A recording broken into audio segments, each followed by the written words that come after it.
Zee Marathi वाहिनीवरील देवमाणूस या मालिकेमध्ये आपल्याला खूप मोठा ट्विस्ट पाहायला मिळणार आहे. तो म्हणजे असा की आता माधुरीची बॉडी पत्रकाराला सापडणार आहे. तर काय आहे सविस्तर माहिती, चला जाणून घेऊया.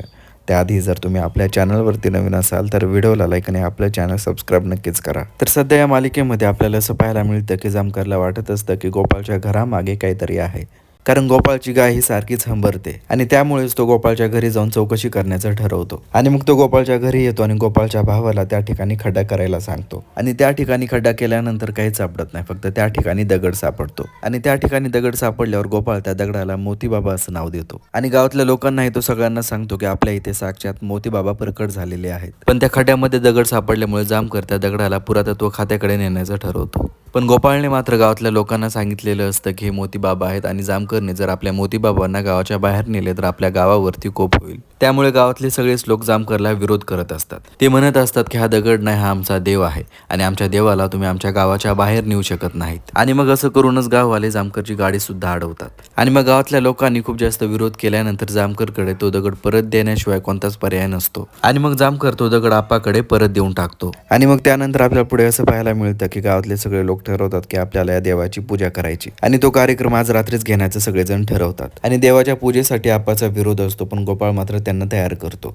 आणि मग त्यानंतर आप्पा गोपाळला ती बॉडी विचारतात की तू कुठे ठेवलेली आहेस. आणि मग गोपाळ आप्पाला ती बॉडी दाखवतो. आणि मग गोपाळ आप्पाला सांगतो की आपल्याला बॉडी आजच कुठेतरी लपवून ठेवावी लागेल. पण आप्पा गोपाळला सांगतात की आपल्याकडे तर आज रात्री कार्यक्रम आहे आणि गावातील सगळे लोक आपल्या घरी येतील आणि ही बॉडी आपल्याला लपवणं आज शक्य नाही. यावर गोपाळ आप्पाला सांगतो की बॉडी काही करून आपल्याला आजच लपवावी लागेल.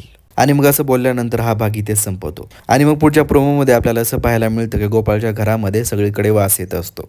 त्यामुळे गोपाळची आई आणि घरातले माणसं म्हणतात की कसला तरी वास येतोय. आणि यावर आप्पा सुद्धा म्हणतात की हळूहळू बॉडीचा वास येतोय. आणि मग त्यानंतर पुढे आपल्याला असं पाहायला मिळतं की जामकर त्याच्या बहिणीला सांगत असतो की माधुरीची बॉडी त्या खड्ड्यामध्ये होती. आणि मग त्यानंतर पुढे आपल्याला असं पाहायला मिळतं की गावातला जो पत्रकार असतो त्याच्या पार्टनरला कसला तरी वास येत असतो. आणि मग वास कुठून येत आहे असं बघत बघत असतो गोपाळने बॉडी लपवलेली असते त्याच ठिकाणी जातो. आणि मग तिथे गेल्यानंतर तो जाऊन बघतो तर त्या ठिकाणी माधुरीची बॉडी असते. आणि मग माधुरीची बॉडी पाहिल्यानंतर तो चक्कर येऊन खाली पडतो. तर असं काय आपल्याला या प्रोमोमध्ये पाहायला मिळालेलं आहे.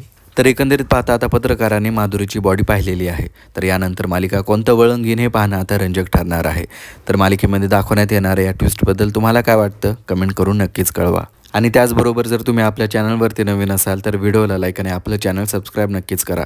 धन्यवाद.